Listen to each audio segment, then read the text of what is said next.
Menyaksikan Kompas Bisnis, saudara, bersama saya Yan Rahman dan kami akan membahas yang satu ini. IHSG menguat, saham Big Banks bangkit dan investor pesta cuan. Ini bagi Anda yang membeli saham perbankan pada harga bawah di hari Senin pekan lalu, pasti Anda sedang tersenyum. Karena saham Big Banks berterbangan pada penutupan perdagangan Jumat lalu membuat para investor pesta cuan. Di sisi lain, ada yang memanfaatkan momentum pekan lalu untuk sekedar average down, namun ada pula yang melewatkan momentum ini karena tidak punya amunisi persediaan yang cukup. Sabar ya. Dan saudara, di tengah menguatnya pasar saham Indonesia setelah 2 pekan lalu rally di zona merah, Wakil Ketua DPR RI Sufmi Dasko Ahmad menyinggung salah satu emiten fundamental RI yaitu BBCA. Dasko bilang saham BCA relatif memiliki fundamental kuat dan termasuk perusahaan swasta yang strategis. Menurut Dasko, sebagian besar saham dengan fundamental kuat mengalami koreksi harga signifikan lantaran tekanan pada IHSG sejak tahun lalu. Saya pikir kalau Bank BCA sepanjang dilakukan dengan mekanisme pasar, ya apalagi saat ini kan sahamnya sedang lumayan agak murah, ya dibeli aja karena dengan termasuk swasta nasional yang strategis, sepanjang itu melalui mekanisme pasar pembeliannya itu nggak ada masalah menurut saya, silakan aja dibeli. Namun saudara, sebetulnya bukan hanya BBCA, hampir semua saham perbankan atau sektor keuangan selama sepekan lalu melaju positif. Kita lihat data. Nah, dari kinerja saham Big Banks dalam sepekan ini kita lihat berwarna hijau semua dengan panah ke atas, artinya naik. Kita mulai dari BBCA, di mana ini naiknya yang paling tinggi di antara Big Banks lainnya, yaitu sebesar 16,75%. Disusul dengan BBNI ataupun BNI sebesar 10,90%. Kemudian ranking 3-nya ada di Bank Mandiri sebesar 9,38%. Dan terakhir di BRI ataupun Bank Rakyat Indonesia yang naik tipis di 4,01%. Kalau kita lihat dari emiten-emiten Big Banks ini, harga BBCA pada Senin pekan lalu ditutup di harga 4.850. Ini angka paling rendah selama 5 tahun terakhir. Nah, kalau BBRI ataupun Bank Rakyat Indonesia, jangan ditanya lagi ya, penurunannya sudah menyentuh level rendah, bahkan menyentuh saat pandemi COVID-19. Padahal kondisi kedaruratan secara ekonomi sangat berbeda. Harga BBRI pada penutupan perdagangan Senin pekan lalu ambles di 2.590. Lalu bangkitnya saham Big Banks pada pekan lalu apakah disertai dengan aksi beli asing? Kita lihat data. Nah, ternyata tidak demikian. Ini ada warna merah semua yang artinya ada aksi jual asing di saham perbankan. Di sini kita lihat juga di Bank BCA ini dalam waktu rentang sepekan ya saudara, ini BCA turun ataupun dijual oleh asing minus di 1,87 triliun rupiah. Kemudian ada Bank Rakyat Indonesia yang juga dijual asing pada sepekan terakhir ini sebesar 1,70 triliun rupiah. Ada Bank Mandiri, ini tidak mencapai triliunan, tapi masih ratusan miliar. Ini dijual asing selama sepekan di 636 miliar rupiah. Dan terakhir ada BNI, ini di 254 miliar rupiah asing keluar dari Bank BNI. Nah, kalau ini data sepekan, namun kalau kita melihat data 1 hari pada penutupan perdagangan Jumat lalu, beda lagi saudara. BCA pada Jumat dibeli asing sebesar 206 miliar rupiah. BRI dijual asing sebesar 398 miliar, asing jual mandiri di 173 miliar rupiah, dan BNI dijual asing sebesar 37 miliar rupiah. Artinya dari 4 emiten Big Banks ini hanya BCA yang mencatatkan inflow asing, sisanya net sell pada penutupan perdagangan di hari Jumat lalu. Secara umum kita lihat juga kinerja IHSG selama sepekan kemarin. Kita lihat data berikut saudara. Ya, IHSG ditutup menguat pada perdagangan Jumat pekan lalu kembali ke atas level psikologis 6 ribuan, begitu tepatnya di 6.007 pada 12 Juni 2026. Dan apabila kita review lagi selama sepekan begitu, di hari Senin IHSG berada di level rendah di 5.342, kemudian naik tipis di 9 Juni menjadi 5.746, naik lagi di 10 Juni ke level 5.902, turun begitu di 11 Juni di 5.883 dan akhirnya kembali rebound di penutupan perdagangan hari Jumat lalu di 6.007. Pada perdagangan Jumat pekan lalu, saudara, sebanyak 615 saham positif, 108 emiten turun, dan 93 saham tak bergerak dengan kapitalisasi pasar di level 10 ribuan triliun. Apakah secara umum asing masuk ke pasar saham Indonesia? Kita lihat data. Ya, pada penutupan perdagangan Jumat 12 Juni 2026, asing terpantau masuk ke pasar saham Indonesia dengan nominal 278 miliar rupiah. Dan juga emiten yang paling banyak dibeli adalah BCA, DSSA, BRMS, Bumi, dan juga Antam. Sementara kalau kita tarik lagi selama sepekan terakhir, saudara, justru tercatat asing melakukan aksi jual dengan nilai 10 triliun rupiah. Melihat dana asing yang masih belum parkir di market Indonesia, ini jadi PR besar bagi BEI, OJK, dan juga pemerintah agar kepercayaan investor global kembali pulih. Lalu saudara, apakah rally positif IHSG akan berlanjut pada pekan ini dan apakah asing juga akan melanjutkan aksi beli termasuk pada saham-saham big banks? Bagaimana proyeksinya secara jangka panjang? Usai jeda, Kompas Bisnis akan kembali dengan pembahasan lengkapnya. Tetaplah bersama kami.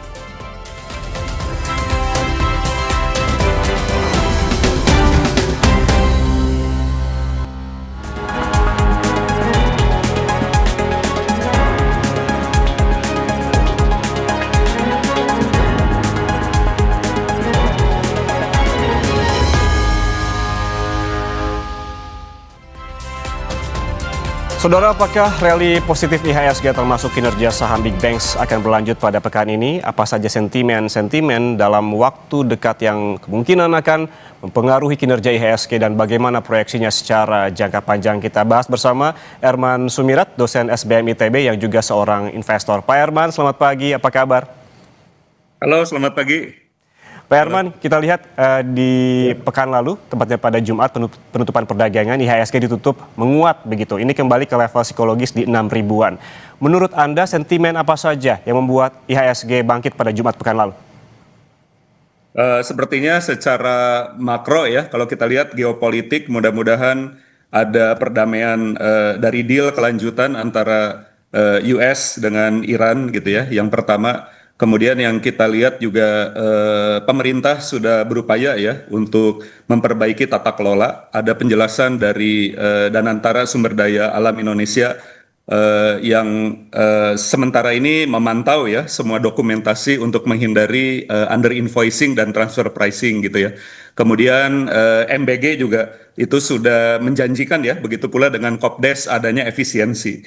Nah, jadi dari sisi tata kelola fiskal ya, kejelasan Danantara ini yang membuat investor itu untuk sementara ini positive view ya, yang mudah-mudahan ini bisa berlanjut dengan adanya implementasi dari perbaikan tata kelola. Oke, berarti ada sejumlah sentimen akumulasi ya, baik global maupun domestik. Nah, kalau kita tarik lebih jauh lagi selama sepekan begitu, pada Senin tepatnya, Senin pekan lalu, ini hampir seluruh sektor saham berguguran, termasuk emiten perbankan, bank-bank besar begitu. Namun Jumat kemudian ditutup dengan rebound. Kalau kita bedah satu persatu, ini mulai dari BBCA, BBNI, BBRI, dan juga BMRI, kenaikannya berbeda-beda. BBCA naik paling signifikan. Apakah langkah buyback 5 triliun rupiah dari BCA cukup berpengaruh? Bagaimana analisis Anda, Pak? Ya, sepertinya kalau kita lihat selain buyback itu dilihat dari fundamentalnya yang masih baik ya, dan juga valuasi yang murah gitu. Price to book value BCA itu 2,83 dengan PER 12,44. Ini sudah rendah sekali ya selama 5 tahun gitu, tetapi bisa dibuktikan dengan return on equity 22,68% gitu ya. Kemudian kasa atau dana murah dari BCA itu masih kuat sebagai bank transaction ya. Jadi ya pantas saja tadi dalam sehari kemarin di 12 Juni ada net foreign buy 206,32 miliar ya. Jadi saya pikir kalau buyback itu kan dampaknya tidak langsung 5 triliun ya, tapi dilakukan bertahap. Nah, tetapi yang kita lihat bank-bank di Indonesia ini dari BCA, BMRI, Bank Mandiri, BNI ya, itu kelihatannya fundamentalnya masih cukup sehat ya, walaupun ada tekanan net interest margin ya, karena cost of fund kan mau nggak mau harus naik ya, dengan adanya BI rate yang kita lihat kemarin naik juga di 5,5% dan nanti mereka akan rapat lagi ya untuk menentukan ya mungkin ada ekspektasi akan naik lagi 25 basis poin gitu untuk BI rate ini. Oke, Makasih. Pak Herman, tadi kalau kita berbicara soal BCA begitu, Anda menyebutkan fundamentalnya cukup bagus, bukan cuma perkara ada buyback, kita lihat juga ini di layar ada kinerja saham big banks dalam sepekan, memang BCA ini paling tinggi 16%-an naiknya, tapi kalau kita lihat juga Himbara naik, ada BNI di 10%, Mandiri di 9%, BRI di 4%, angka-angkanya berbeda, BRI di paling bontot, Anda melihatnya seperti apa, Pak Herman? Oke. Kalau lihat BRI dengan Mandiri misalkan ya, itu return on equity-nya lebih baik di Bank Mandiri 20,16%, BRI itu return on equity-nya 18,32%, dengan PBV dengan PER yang kurang lebih sama gitu ya. Jadi valuasinya PBV-nya sekitar 6 sampai 7, PER-nya sekitar 1,3 gitu ya. Tetapi ROE-nya lebih jelas lebih tinggi BMRI gitu ya dibandingkan BBRI. Dan kalau kita lihat BBRI juga mungkin lebih ada sentimen dari recovery microfinance gitu ya, karena dia khusus ke sektor mikro yang masih agak berat gitu ya. Nah kalau Bank Mandiri kan mirip-mirip BCA ya, dan kalau kita lihat ada satu sentimen lagi itu DHE ya, jadi devisa Oke, hasil ekspor ini juga parkir nanti di menjadi Himbara ya? katalis. Ya, parkir di Himbara itu kelihatannya katalis positif buat Bank Mandiri gitu. Jadi Bank Mandiri ini valuasinya sama dengan BRI tapi kinerja return on equity-nya sedikit lebih tinggi. Jadi hal itu yang menyebabkan dia lebih cepat rebound gitu. Mhm. Yang Ya. juga jadi concern investor di BCA begitu, ini adanya dividen walaupun nilainya tidak begitu besar namun cukup menghibur. Bahkan BCA dengan baik hati beberapa waktu lalu juga membagikan sekitar Iya, ya 20-an begitu per lembar saham. Apakah ini juga mempengaruhi kinerja dari BCA, Pak Herman? iya, iya.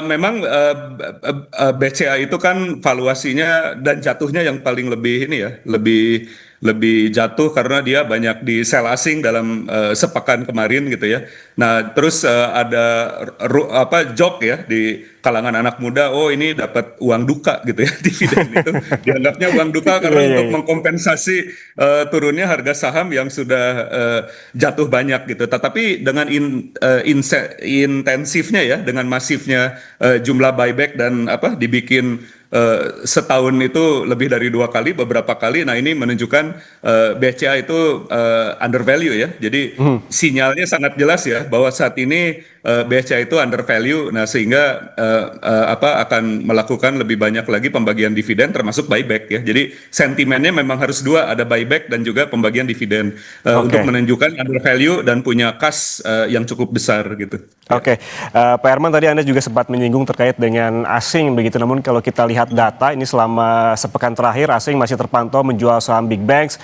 dan mayoritas Ya. saham Indonesia seluruhnya begitu.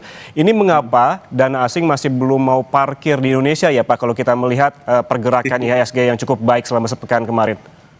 Ya, ya memang harus dari domestik dulu ya, perbaikan tata kelola, perbaikan rupiah gitu ya, rupiahnya harus menguat dulu, tata kelolanya harus jelas dulu, nah baru asingnya mau masuk lagi gitu ya, termasuk kalau kita lihat nanti kan di 18 Juni ada keputusan ya, suku bunga The Fed gitu ya, kemudian nanti disusul dengan rapat Dewan Gubernur Bank Indonesia, nah yang lebih penting juga adalah MSCI ini, mudah-mudahan kita itu tetap di emerging market ya, tidak masuk ke frontier market gitu ya. Terus ini ada juga rebalancing FTSE Russell gitu ya. Jadi kalau kabarnya kita re-ratingnya apa, at least ratingnya masih bagus, kita juga masih masuk ke emerging market gitu. Nah ini nanti bisa masuk lagi. Tapi asing itu pasti akan menunggu suku bunga berapa, kemudian rupiah nanti akan menguat berapa dan tata kelola dari kebijakan fiskal dan juga kebijakan danantara. Tapi untuk dari sisi emiten, fundamental kita itu dari sisi perbankan itu dipastikan masih cukup sehat ya. Walaupun Oke. tidak dalam saat ini tidak boleh terlalu ekspansi kredit gitu ya. Jadi bank itu harus menjaga loan to deposit ratio, net interest margin, mencari kasa murah gitu ya, dan menjaga kualitas dari aset. Oke. Jadi memberikan kredit secara selektif begitu. Ya. Oke, Pak Herman, tadi Anda sempat menyinggung terkait dengan agenda-agenda krusial beberapa waktu ke depan begitu, seperti MSCI Market Accessibility Review pada 18 Juni, ada FTSE Rebalancing pada 19 Juni, dan MSCI Market Classification Review pada 23 Juni yang akan menentukan status Indonesia, apakah masih di emerging market ataukah turun ke frontier market. Sebetulnya dari agenda-agenda yang akan ada di depan mata ini, apa yang paling perlu diwaspadai? Ya, yang perlu diwaspadai kan tentu saja resikonya ya. Misalkan pengetatan likuiditas gitu dengan tingginya bunga. Kemudian kalau kita lihat juga tata kelola ini apa betul-betul bisa dilakukan gitu ya, karena ini ditunggu MSCI dan FTSE gitu ya. Jadi resiko-resikonya kalau kita tidak bisa mengimplementasikan beberapa kebijakan seperti janji adanya free float gitu ya, kemudian menjaga likuiditas di pasar gitu ya, itu yang nanti akan ditunggu oleh investor ya, terutama foreign inflow gitu, karena foreign inflow ini yang menunggu isu tata kelola. Kemarin itu kan ya karena tata kelola ya yang menjadi masalah untuk perspektif investor asing. Nah, tapi berkahnya justru ini kalau buat contrarian ya, kita value investing fundamental jangka panjang, di saat mereka keluar itu seharusnya kita masuk dulu gitu ya sebelum nanti mereka masuk lagi. Karena ada peluang itu ya, cuan besar itu kan kalau sedang krisis dan sahamnya undervalue gitu ya, dengan melihat tentu saja tingkat kesehatan dari emiten gitu ya. Jadi ya harus selektif ya. Jadi jangan sampai nanti ada pesta cuan tapi kita memilih perusahaan yang kapitalisasinya besar tapi tidak dibarengi dengan perbaikan fundamental seperti itu. Berarti artinya kalau Anda melihat kenaikan IHSG pada pekan kemarin, ini Anda melihatnya sebagai respons euforia sesaat atau ada potensi positif secara jangka menengah dan juga jangka panjang, dan karena kan Anda juga menyebutkan tadi rupiah juga terus menguat begitu. Ya. Ya betul, rupiah terus menguat, tapi kan nanti perlu dilihat lagi yang saat ini perlu kita review, defisit fiskal itu jadi berapa gitu ya. Jadi kan ini butuh keseriusan pemerintah gitu dalam belanja fiskal ya. Kemudian nanti rapat Gubernur BI untuk menentukan BI rate gitu, karena nanti ujung-ujungnya kan bunga jangan terlalu besar, karena kalau bunganya terlalu banyak naik tentu saja memukul usaha gitu ya, industri gitu kan. Nah jadi pemerintah itu perlu menjaga daya beli, kemudian meningkatkan ekspor dengan perbaikan di sektor tata kelola yang nanti ada peran DSI gitu ya. Kemudian ya janji menarik foreign inflow gitu. Karena kemarin Presiden juga bilang banyak investor yang akan masuk. Nah, ini kan harapannya bisa jadi sentimen positif ya, dan juga komitmen buyback gitu ya dari Danantara, dari emiten-emiten, pembagian dividen gitu. Nah, itu yang menjadi katalis. Jadi sekarang itu bisa jadi euforia, tapi kalau dibarengi dengan janji-janji perbaikan dan menjaga fundamental baik, ini dalam jangka menengah, jangka panjang seharusnya bisa mengerek lagi bursa untuk kembali naik gitu ya. Nah, seperti itu. Oke, Ya. Pak Herman, kalau proyeksi Anda pada pekan ini akan seperti apa? Melihat sentimen global juga harga minyak dunia yang terus turun, tadi terakhir ke level $84, dan juga kita masih menanti sinyal The Fed, dan juga saya memantau ini IHSG pembukaan pada pukul 9.06 ini naik sekitar 3,1% ke level 6.198. Seperti apa, Pak Herman? Ya seharusnya katalis positif ini tetap berlanjut ya, tapi seorang investor fundamental tetap saja nomor satu itu harus melihat kinerja dari bisnisnya gitu ya, karena ada satu fenomena IHSG turun tidak semua perusahaan itu ikut turun gitu ya. Jadi yang pertama kita harus menjaga dan melihat mereview apakah fundamental sebuah bisnis itu masih tetap baik. Dan ya tadi kalau misalkan harga minyak bisa turun gitu ya, harapannya bisa 80 barrel sampai 85 barrel per US dollar gitu ya. Kemudian dovish-nya The Fed juga tidak menyebabkan nanti The Fed menaikkan suku bunga lagi, dan BI rate juga ya kalau naik itu sekitaran 25 sampai 50 basis poin ya, tidak berlebihan, mungkin setahunnya dijaga 100 sampai 125 basis poin. Nah, ini bisa menjaga bursa supaya lebih bagus lagi, dan satu lagi dolar gitu ya. Jadi harapannya dolar itu ya ke 16.000 ke 17.000 kalau bisa gitu. Karena begitu di 18.000 kemudian minyak itu di atas 95 sampai 97 barrel per US dollar, kemudian nanti The Fed menaikkan suku bunga. Nah, biasanya itu kita larinya ke fixed income gitu ya, dan mulai meninggalkan instrumen seperti saham gitu. Kalau dari sisi kebanyakan dari kacamata para investor ya, tapi kalau long term shareholder dengan adanya krisis ya kita memanfaatkan untuk lebih banyak lagi untuk beli saham ya dengan catatan perusahaannya masih berkinerja dengan baik. Seperti itu. Jadi bagaimana Pak Herman proyeksinya untuk sepekan inilah paling tidak begitu, apakah akan uptrend, downtrend ataupun Ya. sideways begitu kalau melihat volatilitas dari pekan lalu dan juga sentimen-sentimen yang akan terjadi di pekan ini? Ya. Volatilitas masih selalu ada ya, karena gejolak geopolitik itu tidak akan pernah selesai. Ada poros-poros di dunia ini gitu ya, yang bisa menyebabkan saham itu semakin volatile gitu ya. Tapi kalau kita tarik jangka panjang, seharusnya tetap bullish ya. Kenapa? Karena kalau lihat PI dari IHSG itu ya, dari Bursa Efek Indonesia, ini masih sangat rendah dibandingkan Asia Pasifik. Kemarin turunnya cukup dalam gitu ya. Jadi harusnya kalau rebound itu kan biasanya yang turun dalam itu harusnya naiknya juga cukup signifikan lagi gitu ya. Seperti itu kalau dilihat dari penurunan yang sudah tajam. Nah, malah kalau kenaikannya cukup tajam juga bahaya ya, karena bisa saja turun tajam lagi gitu. Itu secara sentimen market psikologis ya. Tapi kalau orang fundamental ya tetap aja kita lihatnya jangka panjang itu masih bagus kok gitu ya. Ya contohnya Michael dan Budi Hartono itu menjadi orang terkaya di Indonesia dulu waktu tahun 2000 ya beli saham BCA gitu ya.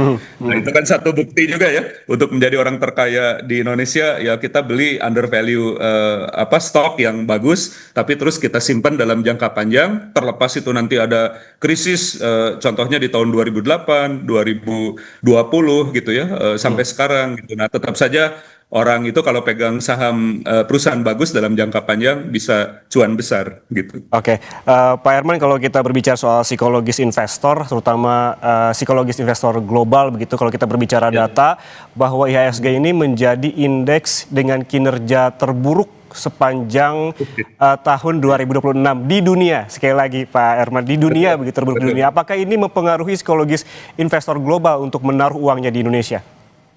Ya jelas ya, karena kemarin banyak saham-saham konglo yang kinerjanya mereka profit tapi tidak terlalu besar pertumbuhan profitnya. Nah, tapi dibarengi dengan pertumbuhan harga saham yang cukup banyak gitu ya.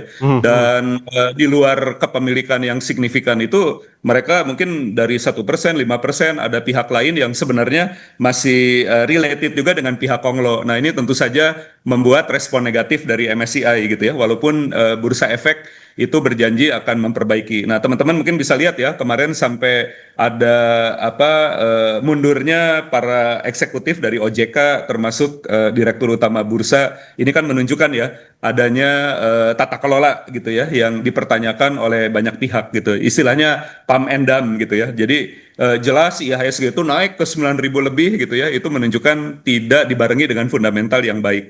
Jadi makanya longsor gitu ya. Tetapi saat ini momentumnya seharusnya dengan perbaikan tata kelola, komitmen kita itu nanti bisa menarik lagi investor asing untuk masuk. Karena Indonesia tetap ya negara yang jumlah penduduknya terpadat di dunia. Kalau ekonominya baik, tingkat konsumsi tinggi, nah terbukti kan bank itu banyak diminati oleh asing gitu ya. Jadi misalkan Bank Niaga jadi CIMB Niaga gitu ya. Kemudian OCBC masuk ke NISP gitu. Nah, itu kan menunjukkan ya asing juga masih berminat karena Indonesia walaupun longsor bursa efeknya, kita jumlah penduduknya banyak, highly konsumtif gitu ya, dan ya harusnya nanti juga banyak investasi masuk ke Indonesia gitu. Saya sih optimis ya dalam jangka panjang. Pak Herman, ini kan kalau misalkan ketika IHSG turun begitu, yang tampak kepanikan yang tampak adalah dari retail begitu. Apakah saat ini menurut Anda bagi retail yang tengah panik karena IHSG yang naik turunnya sangat tinggi begitu di pekan lalu, apakah pekan ini sudah waktunya untuk masuk atau masih wait and see seperti pekan-pekan sebelumnya?